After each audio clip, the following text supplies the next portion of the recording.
All right. Welcome back. You know what time it is. That's Already right. know. Fan in the Van podcast time. Yes, sir. All right. So, very interesting day to say the least in sports and over the weekend. But we got to tackle this one first. We'll get into what Davante Adams had to say about the Aaron Rodgers situation and now his own apparently. Yep. Tim Tebow. Get out. No way. Signed 1 year With the Jaguars as a What? tight end. All right, this guy has not played since 2012. You Okay. think when he gets hit, then All right. he gonna feel that? Think about who was still playing in 2012. Okay. You had Megatron still playing. Mm-hmm. Adrian Peterson led the league in rushing with the Vikings. Yep. Okay. Now There's that- a couple other things in there too, but I forget. This is why I questioned Urban Meyer as a head coach in the NFL.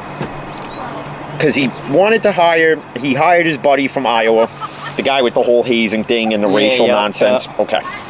Now Tim Tebow. The guy hasn't seen the field in 9 to 10 years. Why are we doing this now? Okay.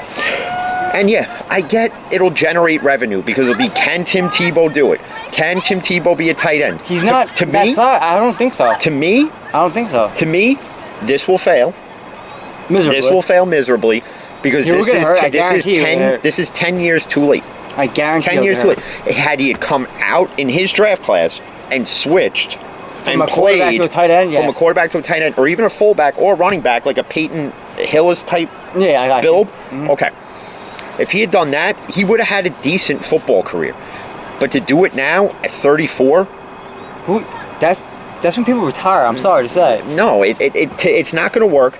And I get, it's only a 1 year. It's not. probably It's out not of a. It's shape. not a financial. He's not really out of shape. He's not in shape to be a fucking tight end. Is he in football shape? Fuck no. No, but you have from now till training camp to get in football shape, and I'm sure Tim. baseball the past 3 years. Come on, bro. Yeah, but That's crazy. I just think it's a dumb move. I don't think it needed to happen.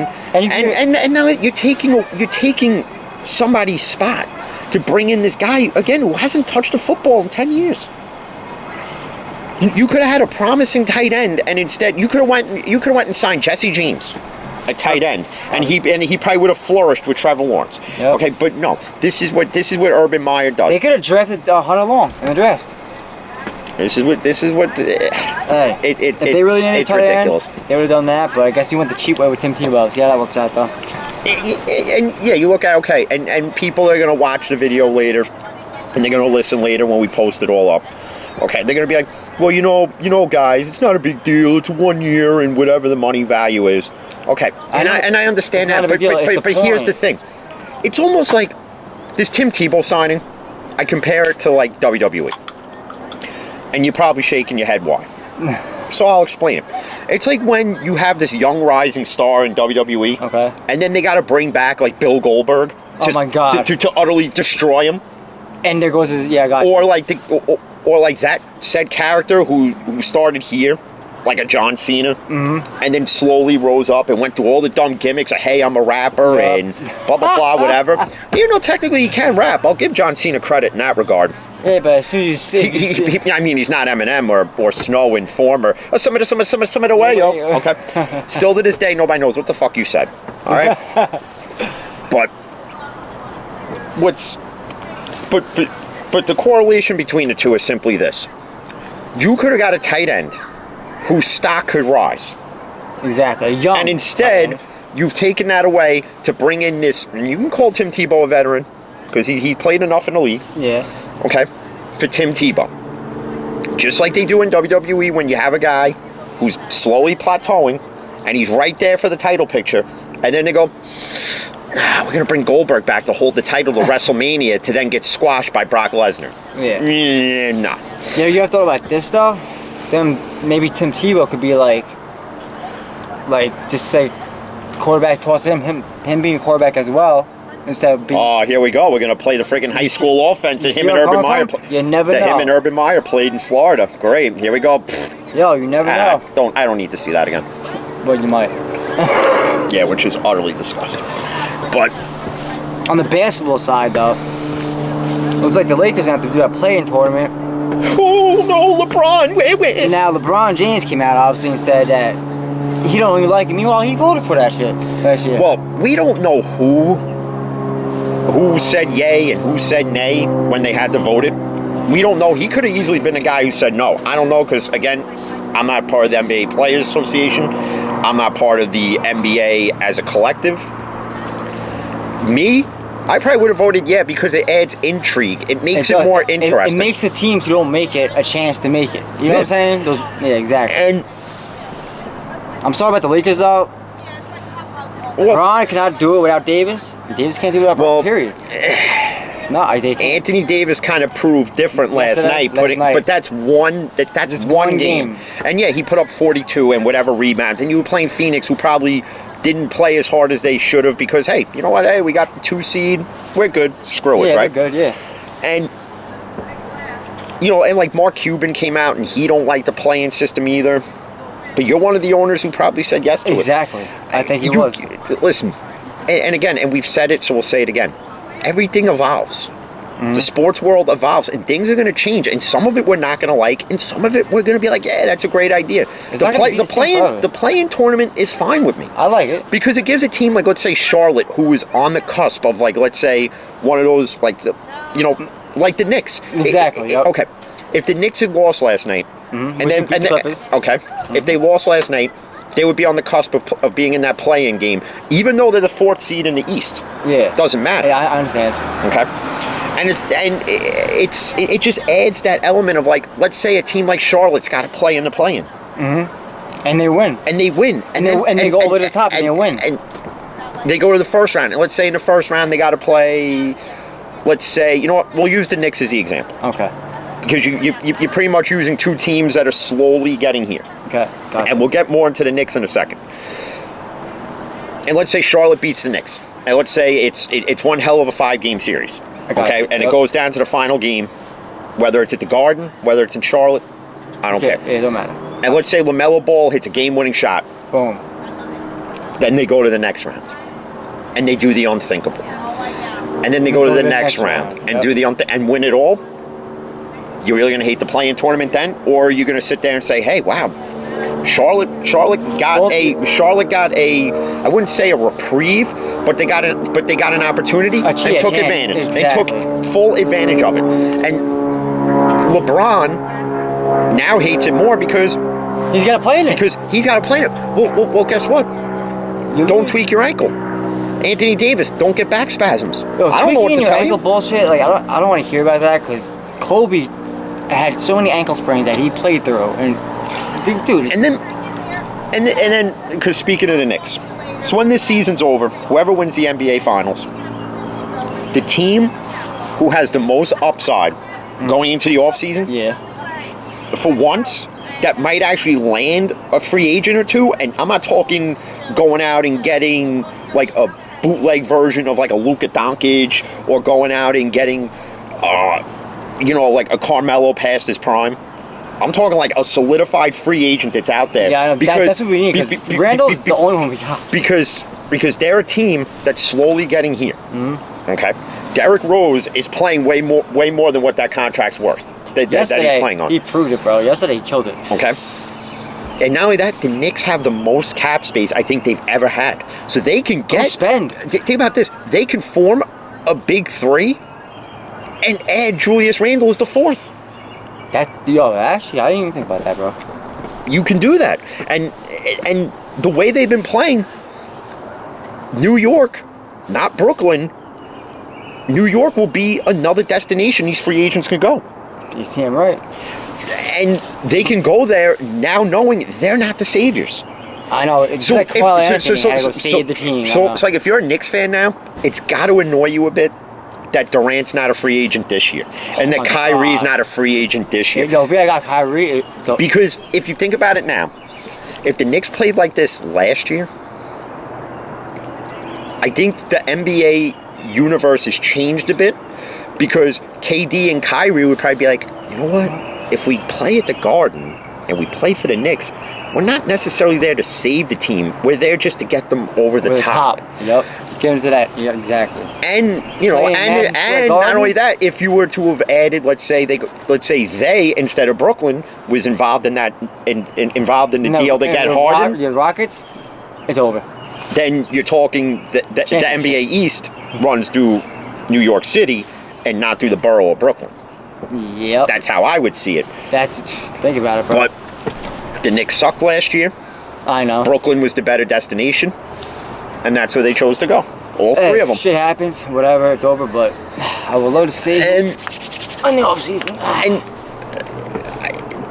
And this was one I saw as I was leaving work when I was scrolling through my phone. An interesting little thing with Steph Curry and Ray Allen. Ray Allen holds the most 3-pointers of all time, he's right? One of the best 3-pointers. He holds the record right now. Do you realize that Steph Curry is only 83 pointers behind Ray Allen and has played 600 less games? That's insane. This goes to show you how the NBA has evolved from driving it to the paint to just draw a foul to just simply chucking up threes. 43 is a game too. I say that's crazy. And when Curry's putting up 70, 83 pointers in a month, he's going to eclipse Ray Allen's record. And he's not showing signs of slowing down. So Steph Curry, I'll tell you now, I never thought the Ray Allen record would get broken. Until this dude came Steph Curry is not only going to break it, he's going to obliterate it to a point that it'll never get broken. It'll never get broken unless ever. Steph Curry's daughter becomes the first female to play in the NBA and shoots just like a daddy. Because till then, because till then, it ain't getting broken. Yo, Seth Curry, man, I've actually seen him on some highlights. Yo, Seth, he been putting up some threes. Yeah, but looks like he been working on that. Yeah, well, Mr. Seth Curry. Yeah, well. Oh, I knew and speaking of that, they're talking about like the NBA MVP debate. And they brought it up yesterday, actually, during the Knicks Clipper game, which, if you missed that game, was one hell of a game. Awesome game. And they're talking about pretty much how it's going to come down to Joel Embiid of Philly, and it's going to come down to Jokic in Denver. Mm-hmm. The reason why Jokic is going to win it, it's not just because of his stats. This is what's going to get Embiid the second most votes, but Jokic wins it. Steph Curry's not going to win it. LeBron doesn't even have a shot at it. Anthony Davis, no. Okay. Jokic is going to win it, and if he doesn't, I got to question the integrity of the voting for this. Joel Embiid has missed 19 games, which I think is the fewest he's ever missed. He's missed 19 games, and even though he's putting up MVP numbers, Jokic is doing the same and missed no game. 0 games. Yep, that's exactly so I'm sorry, why. if I'm somebody who's voting for the NBA MVP of the 2020-21 season, played no games, same numbers, he's definitely MVP. I'm sorry. It's Jokic, and it's not really by a landslide. He wins it, but I think the voting's going to be right about there. Yeah. I'm sorry.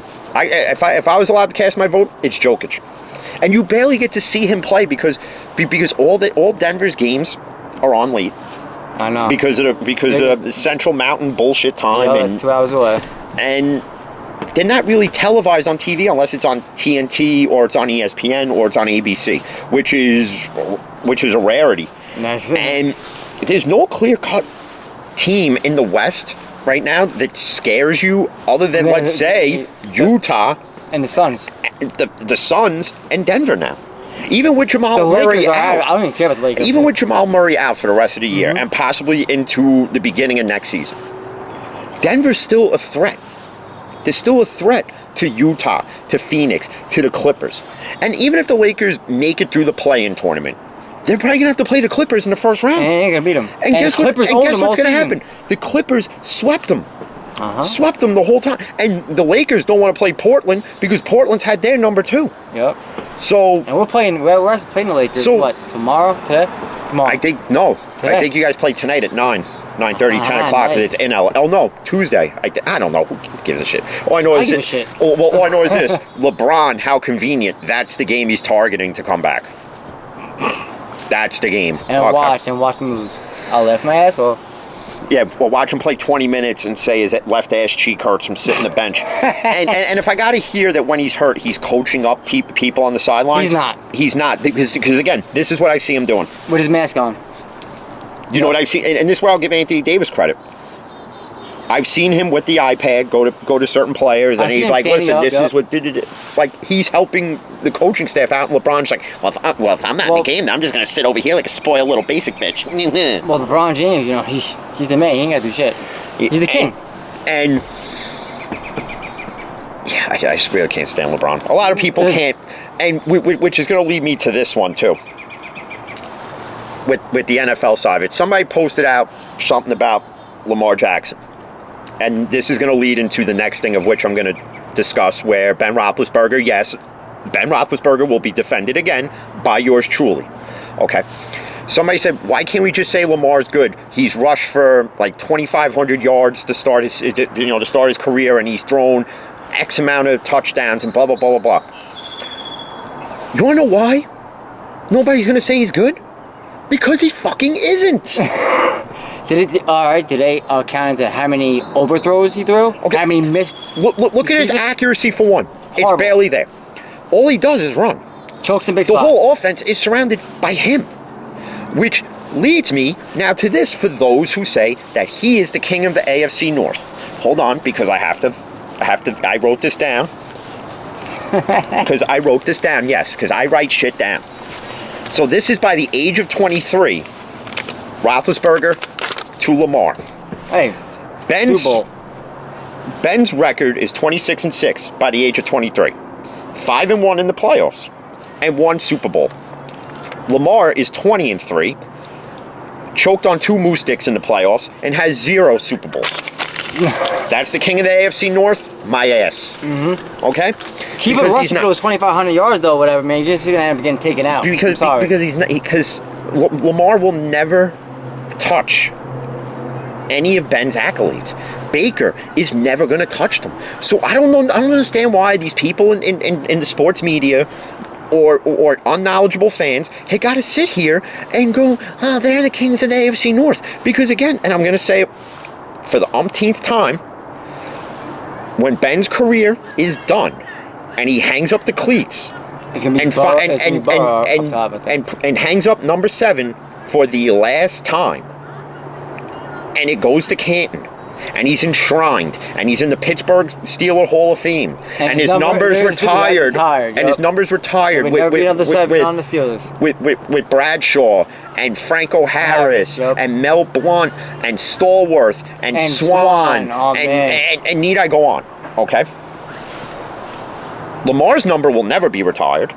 Neither will Baker's, and if they are, they'll be retired in a casket because their football careers will die on the field with significant career and also injuries to their knees. I don't see them ever pass for 5,000 yards, 50 touchdown passes ever in their cair.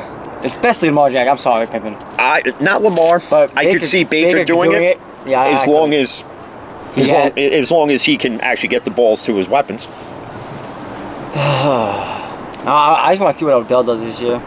Well, let's see if Odell's even a Brown.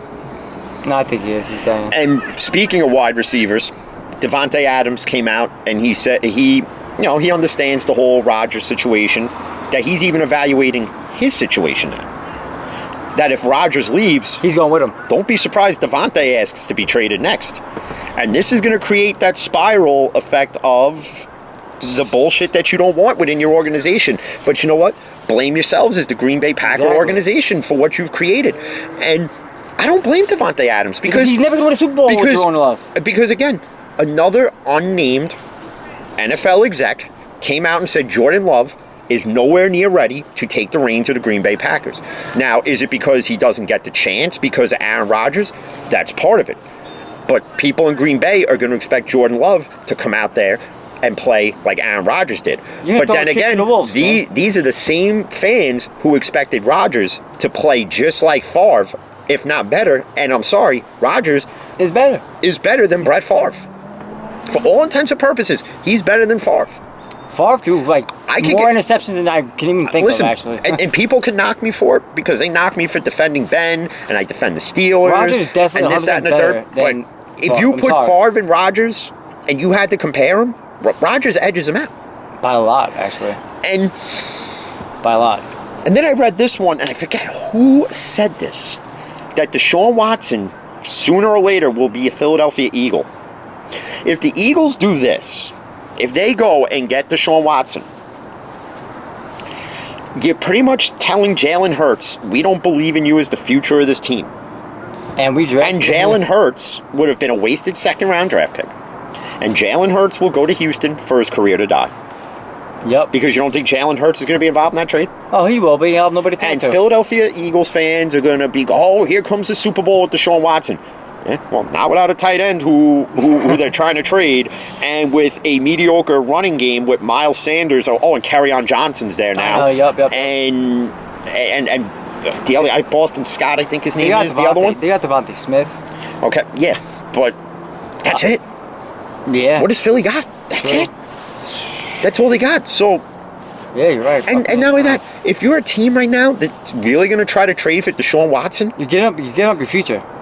No. Now with everything going on, you may not have to give up as much. Because all the legal ramifications of what's going on, is he guilty, is he not guilty? And again, I don't care, but I wouldn't trade for him till this is all done.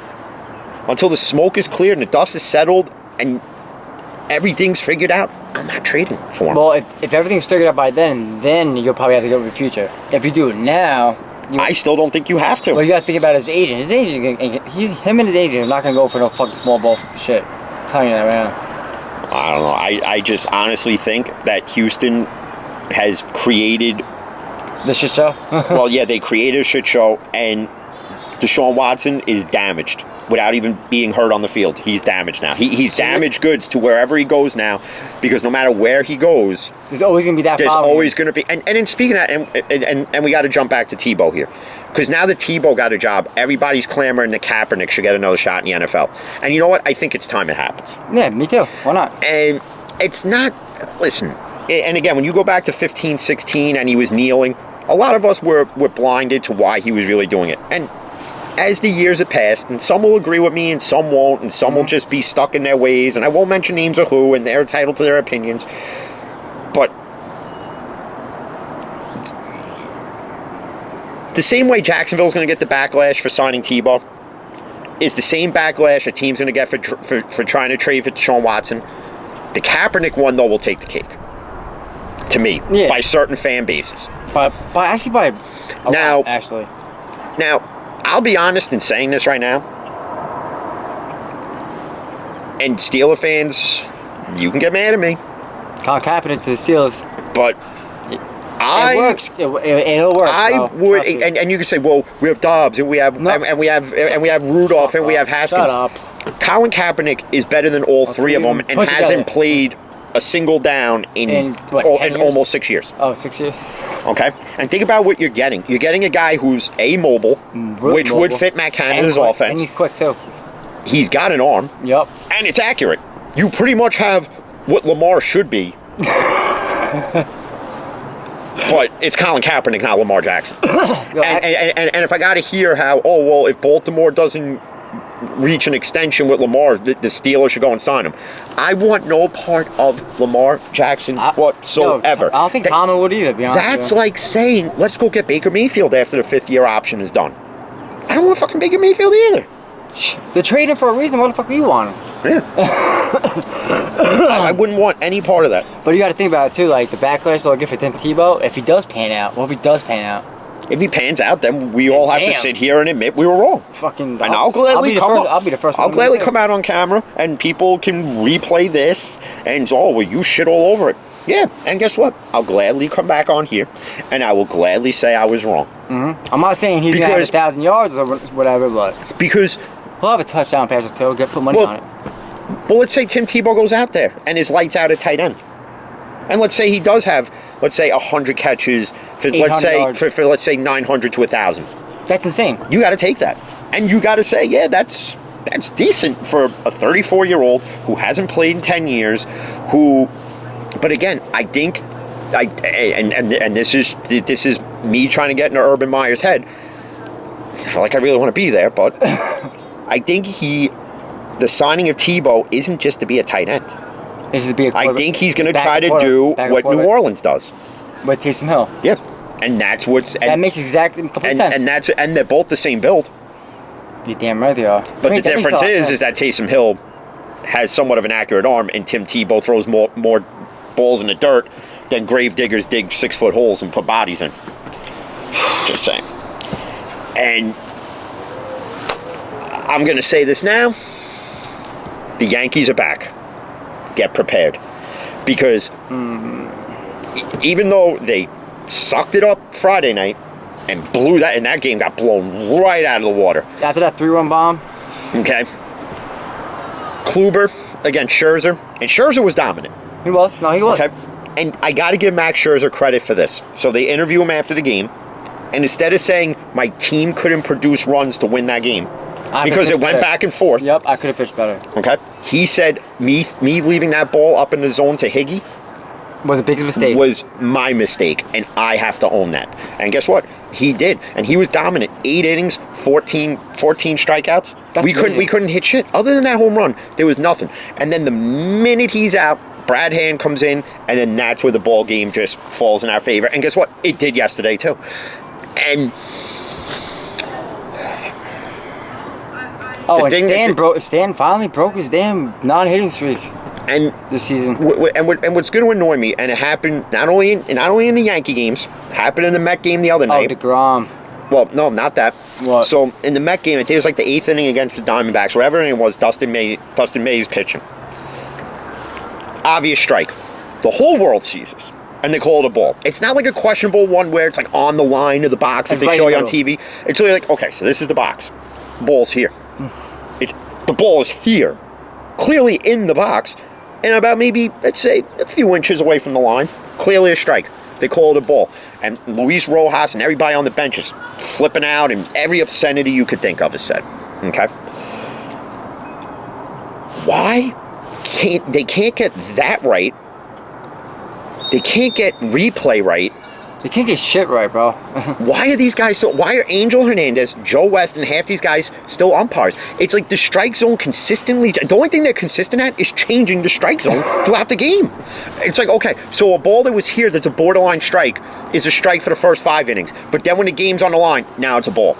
It's almost like now they want to change the outcome, and you sit there and say, "Oh, you're just thinking of every conspiracy because it happens to the Yankees." And again, I repeat, every team. This happens in every game for every team consistently. We don't just watch the Yankees. We watch every baseball game that's on. So. The umpiring has sucked.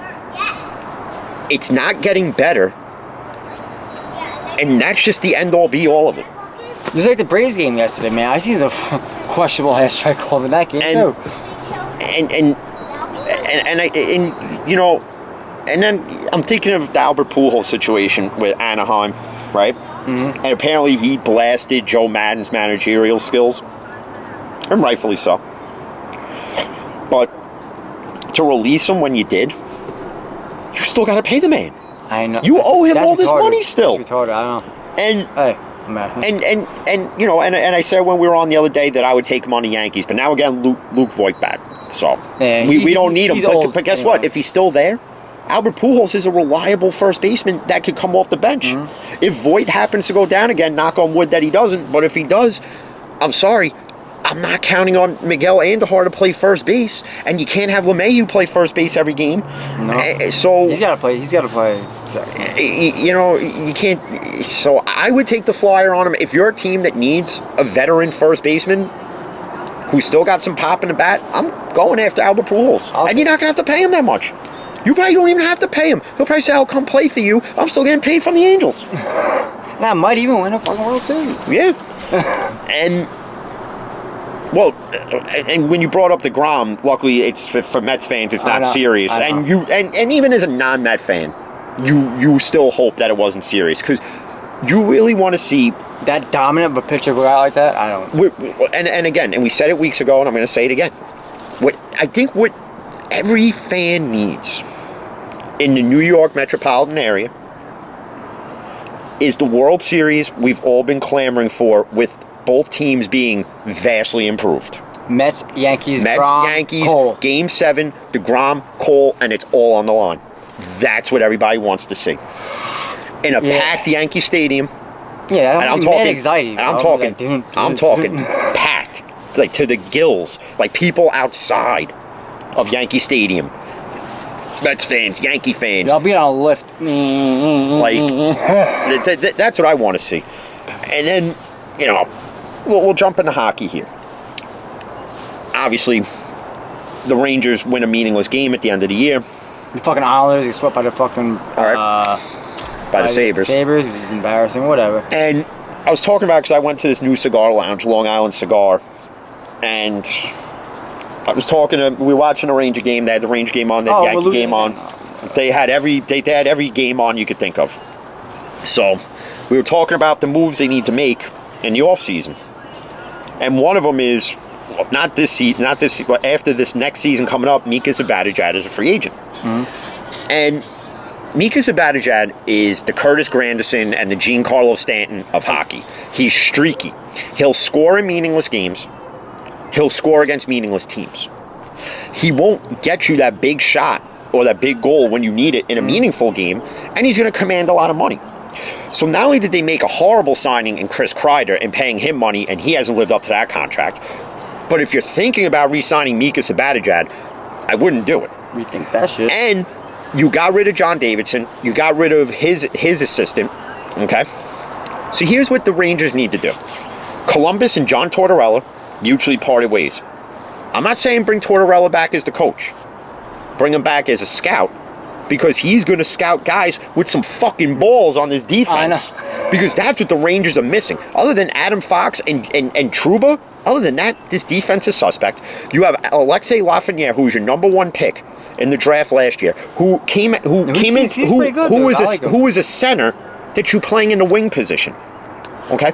Here's what you do. You build it around him, and he's the centerpiece as the center. Exactly. And you bring Mark Messier in, and you give him the assistant general manager title to Chris Drury, because Chris Drury ain't going to be able to do this all by himself. But is Chris Drury going to be a yes guy to James No Dick Dolan?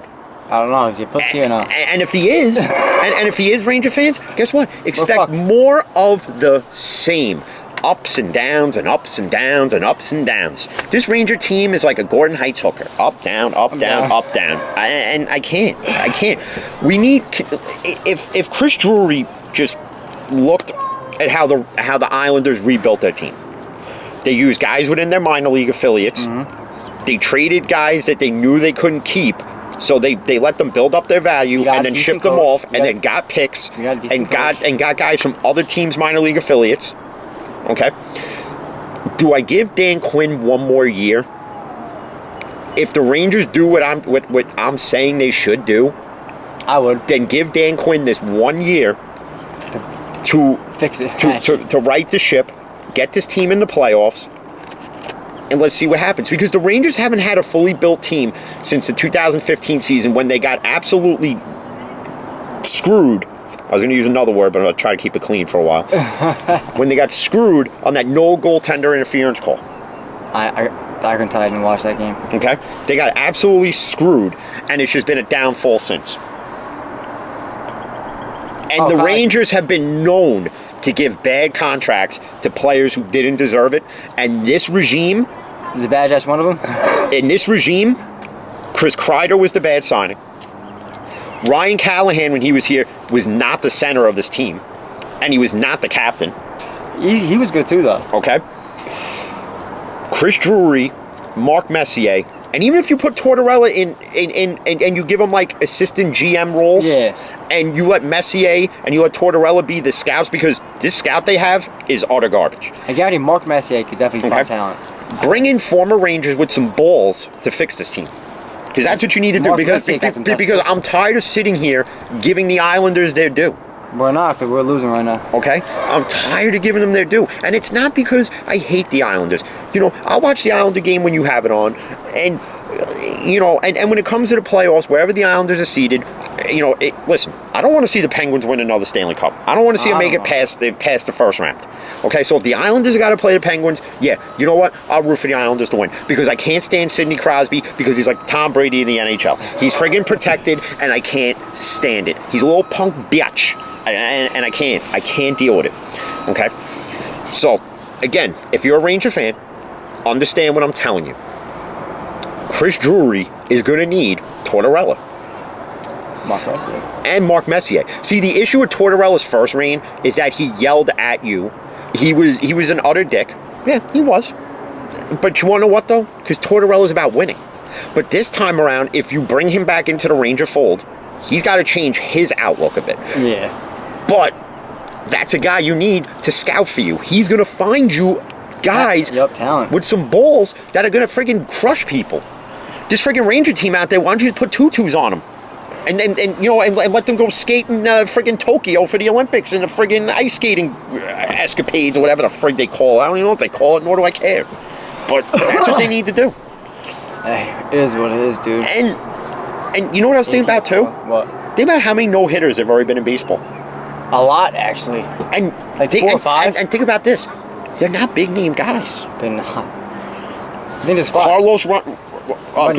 Carlos Rondon of the White Sox, he threw one. Wade Miley of the Reds, he threw one. John Means from Baltimore, he threw one. And actually, his should have been a perfect game. The reason why it's not is because the catcher dropped strike 3, and then the guy made it to first base. So they called it. They scored it a wild pitch. Oh, and I'm sorry, wow. Madison Bumgarner.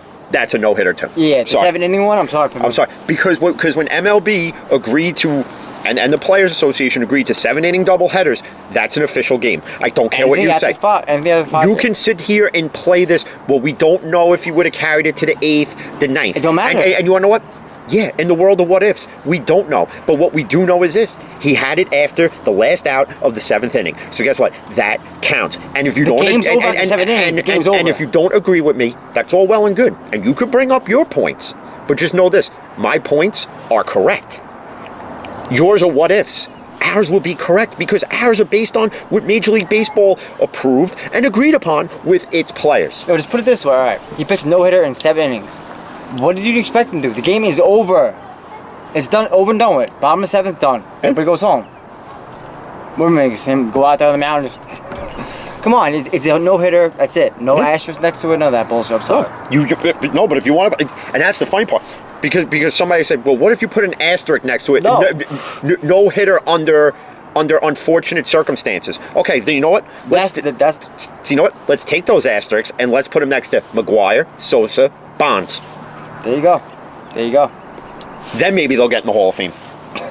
It's fucking ridiculous. Then maybe they'll get in the Hall of Fame. I can't believe they're trying to fuck them on that no-hitter, bro. Because you're telling me, well, they already did. They already came out and said they said it like 2 hours later. They said not a no-hitter. This Manfred is a jerk off. He really is. Meanwhile, I hear everybody saying that it is no hitter. They got blasted. Coming to David Cone, to Paul O'Neill, to everybody. Yeah, well, you know what David Cohn's going to say because David Cohn's a pitcher. So David Cohn's going to agree with it. And listen, I'm not a pitcher, and I agree with it. But still, though. I mean, I could throw a no hitter in wiffle ball. Not against me. Nah, I could. I got a sick knuckle curve. Trust me. I'll bunt that bitch. Yeah, I'll catch it. Probably like a Stanton bunt. You'll bunt it like 200 feet. I'll still catch it. That was Stanton's, to me, that's Stanton's Yankee moment. Yup, that last hit. Because it wasn't in a meaningless spot. It was in a meaningful spot. It's what won them the game. And I think that boosts Stanton's confidence a bit. But I think what he really needs to work on, and they make this thing called an iPad, and you should go and watch the pitches he's swinging at, because a lot of them are in the dirt. Yep. A lot of them are friggin' 6 miles northwest. Some of them are 6 miles southeast. And he's swinging for the fences every time. And people on all different things that I follow between Twitter and Facebook about the whole Ichikawa-Sanchez situation, and I'm sorry, Sanchez looked like a pink highlighter and a marshmallow peep yesterday. I get it was Mother's Day, they wear the pink, but... Yeah, I know. But Ichikawa played into that spot, though. If you're a Yankee fan that sits there and you're saying, it isn't fair that Sanchez isn't getting the playing time, when your backup catcher is outshining you, and this is in anything in life, whether it's work or professional sports, if somebody's outshining the person who's supposed to be the main guy, yeah, that main guy's going to take a back seat. Look at Girardi and Posada. Yeah. And, and that's just... Listen, I like Sanchez. Me too. But I think it's a head thing with him. I just don't think it's... I think when he's up there, he's got a lot going on. He doesn't need to go... Just go up to the plate carefree. and not have to swing for the fences. And he doesn't even hustle to first base. Like, well, no, he's improved on that. But if Sanchez wants more playing time, then when he gets the playing time, like yesterday, you need to take advantage. Listen, when you're handed an opportunity, you take advantage of it. You just don't sit there and say, "Oh, I got this opportunity. All right, I'm going to waste it and still get another one." And don't be surprised come trade deadline if they really think about possibly shipping him off somewhere. But if they do that, listen, the next guy coming up isn't ready for the next 2 years in Austin Wells. And people are already clamoring. Like, I'm listening to WFAN the other day, and this one guy goes, "It's time to call up Austin Wells." You don't call a guy up before he's ready. You do that. Case in point, if you want me to be honest about this right now, they ruined Deivi Garcia from it. They ruined Deivi Garcia by calling him up, sending him down, calling him up, sending him down, and he wasn't listen, even though I said at the time, yeah, the kid's ready, he wasn't ready. No, he wasn't. Okay. Well, he wasn't ready. He's proved he's not ready. Everybody started saying that he reminded him of Pedro Martinez, maybe got to his fucking head. But he ain't Pedro Martinez. I don't think it's that. What I think it is that he just wasn't ready. He got rushed up. And again, some people can handle the pressure of playing in New York, whether it's football, basketball, baseball, or hockey. Some just aren't. And again, speaking of hockey, and one of the free agents the Rangers have to go and get is somebody who plays for Buffalo, and that's Jake Eichel. And Jake Eichel came out today and he blasted the Sabres organization for handling not only his injury, but how they handled this whole season. Yeah. And he said, he said, all I know is wherever I go next year, whoever signs me, you're getting a hell of a player out of it. Mm-hmm. And that's what the Rangers need to do. The Rangers need to go out. They'll have money to spend, and you go out and you get an offensive weapon to complement Alexei Lafreniere. And you got to get a goalie who's solidified and established. Because if you think you're winning a Stanley Cup with playing just friggin' Igor Shesterkin and friggin' Alexander Georgiev, you're not. You're not. I'm sorry. And and I'm sure Islander fans thought that when it was, you have Varlamov starting, and then you have the other backup starting. I always forget his name. Sorkin. Yep. Okay. But guess what? Sorkin's good, though. But Varlamov has been standing on his head most of the season. Exactly. And stopped shots that you don't think he should stop. And yeah, he's given up some easy ones too, just like Grigoriev and Shesterkin, and so Sorkin for the Islanders as well. Listen, and they were backups. But some people could just handle the starting role of being a goalie for the Rangers better than others, and these two can't. Lundqvist was able to do it. Richter was able to take over for Van Beesbrook, and Glenn Healy was okay as a backup.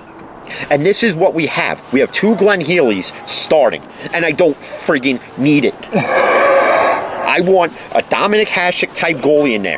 I want a friggin' Grant Fuhr. I want a Patrick Waugh type goalie in there. That's what I want. And you know what the Rangers need on offense? A guy who's going to play like Gretzky and Lemieux and Messier and Mike Gartner and Brian Leach on defense and Adam Graves. That's what we need. And none of these guys on there have the balls to do it. None of them. I can see he's getting frustrated. None of them. Because all I have to hear is 1940 and 1994. And I'm tired of it. Do you realize we're coming up on 40 years of no Stanley Cup again?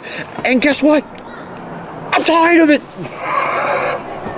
And think of all the pieces we got throughout the years. We had friggin' Marian Gaborik, and we let him go. I don't know why. And then we had Brian St. Louis, even though he was at the downfall of his career.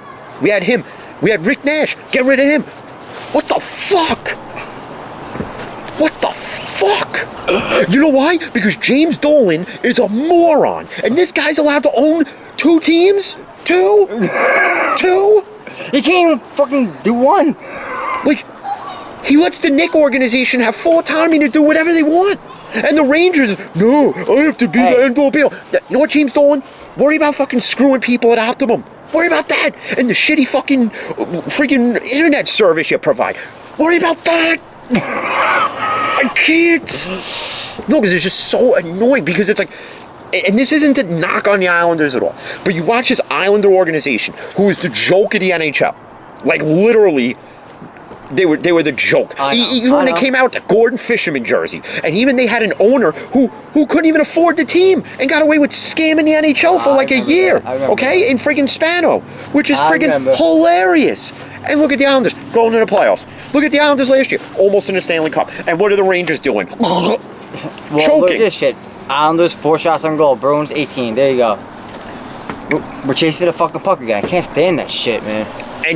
But if the Rangers don't fix this team, you are gonna be seeing the same results year in and year out, and every single time it's gonna be the GM that takes the bullet. It's gonna be the head coach, and it's gonna be down the line, and then they're gonna trade whoever who has the highest value, and you're just gonna keep going through the draft, hoping that this kid pans out and this kid pans out, yeah, and you know, and putting bags of sand in at net.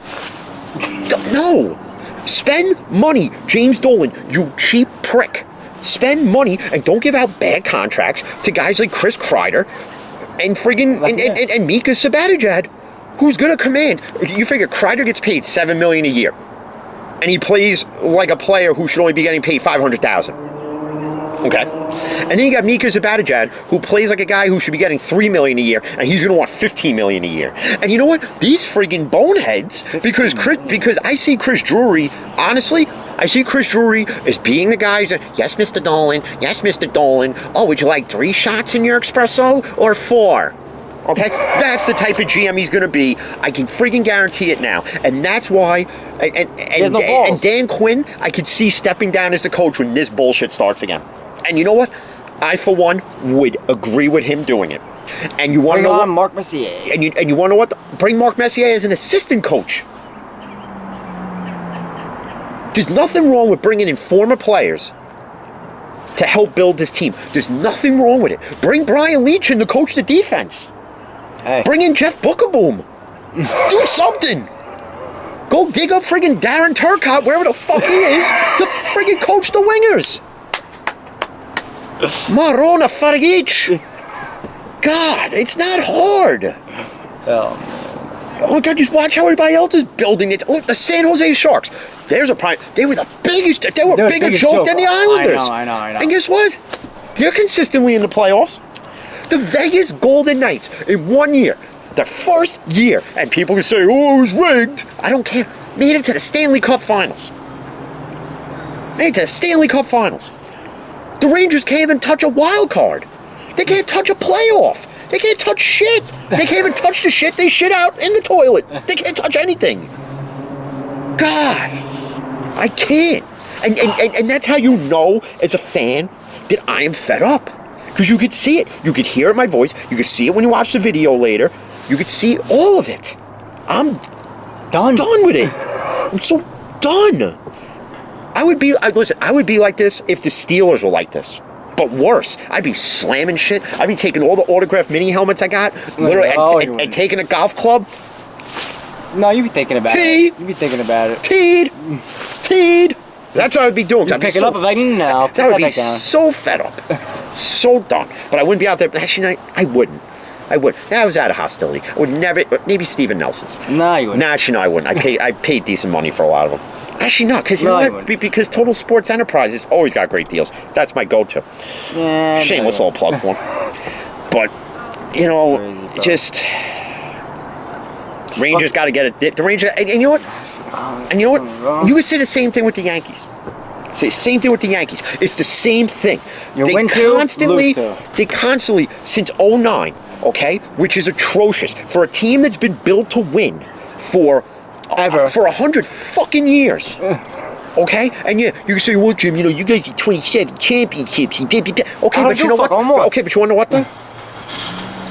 That's 27 from years past. Okay?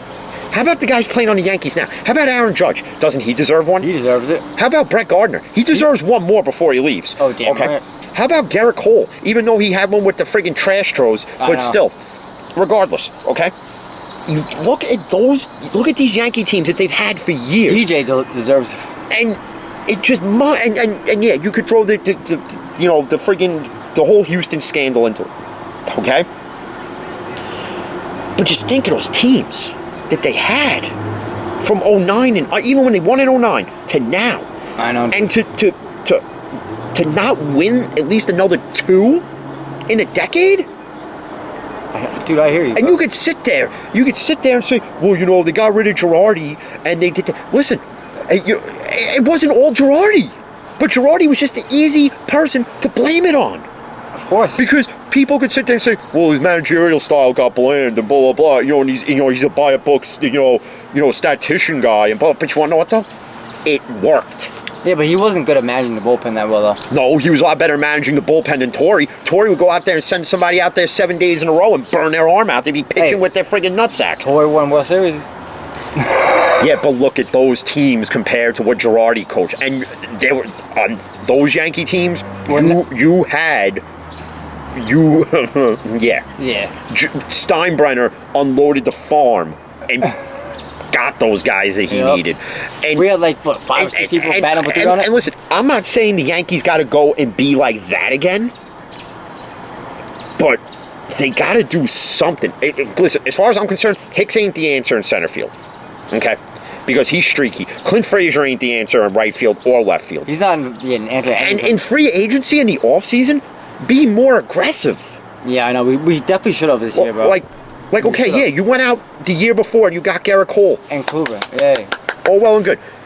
Then this year, you made the trade with Pittsburgh to get friggin' Talion. Yep. Okay, I wasn't against that. That was an aggressive move. You took the risk on Kluber. It was at first, but now it's starting to pan out. Okay? But then when you had these other guys out there like a Marcell Ozuna that you could have got to play the outfield and has power, glorious, let him go. And he has power, power in the bat, and you don't go and sign him. When you could have made, and if you really wanted to, and I'm always against trading within the division, but if you knew that the Rays were going to trade Blake Snell, why didn't Cashman make the call? If you wanted to get rid of Stanton's contract, Chicago, you could have got Yu Darvish, Jason Hayward, and friggin' Greg Kimbrell for the goddamn fucking bullpen. But no. Our bullpen, the bullpen lately has sucked. Horrible, bro. Has sucked. Other than, and this is the other thing as it's starting to wind down. I'm sorry. Again, the runner on second needs to end because Chapman comes out for the 10th on Saturday. He gives up a hit and a run scores, and that was his first run given up all season. That should not be on him. And I'm sorry. And I'm sorry. That's why it needs to change. And I'm not saying just because it's the Yankees, and I'm not saying just because it's Aroldis Chapman. Every team. It's bottom line. From last year to now, the rule. I'm not saying that it's stupid. What I'm saying is when it started, is stupid. Not in the 10th. In the 12th inning is when it starts. Or you could start in the 11th if you really want to. You each had part of the 10th inning to win the game. You didn't, and now in the 11th inning, it starts. Yeah, now it starts. So now and now it's whatever it is going to be. And you know what? And I wouldn't even be mad about it. Because then you could say, let's say Chapman came out for the 11th. Then you could say, yeah. But starting in the 10th, no. Absolutely not. No, it needs to stop. And if you're a fan of baseball who agrees with it should start in the 10th inning, well, you were dropped as a kid. I know. I'm sorry. I hate to say it. But as it winds down, though, so we can go and enjoy whatever sports games are on as the Yankees are off. On the score, baby. 1-1. You check out all the videos on YouTube, as always. All the audio podcasts are on Spotify, Anchor, Apple. There's even this thing called Pod Addict now. I've seen now when I check the analytics. I just also want to give a shout out to everybody who retweets it on Twitter. This guy, the Podfather, great guy. Pod Nation retweets us all the time. We even get. I got to reach out to From the Nosebleeds too because I want to do. We definitely got to get them on for one. But I want to get like an interesting topic to do with them. There's this other guy who's been messaging me. He wants to come on now. He's like, "Oh, give me your number." I'm like, "I ain't giving you my fucking number, bro. I don't fucking know you. You can friggin' message me on Facebook. If you really want to do it, then you'll message me." Yeah, that's the way I see it. But keep on listening. Keep on watching. There's a lot more to come. Actually, we might even try to mull over right now what debates we can have in the next few weeks. Try to plan them out. Yeah, actually, that's not a bad idea, actually. For those with Facebook, we will be going on Facebook Live at least once a week. Or Instagram Live. I got to figure out if we can do Twitter Live. I got to figure that out. Fan in the Van also has a TikTok page. Yeah, it does. Also has a Twitch channel, but every time I try to go live on that, there's always some BS with that bullshit, so I gotta figure that one out. But stay safe, mask up, you already know what to do. Peace.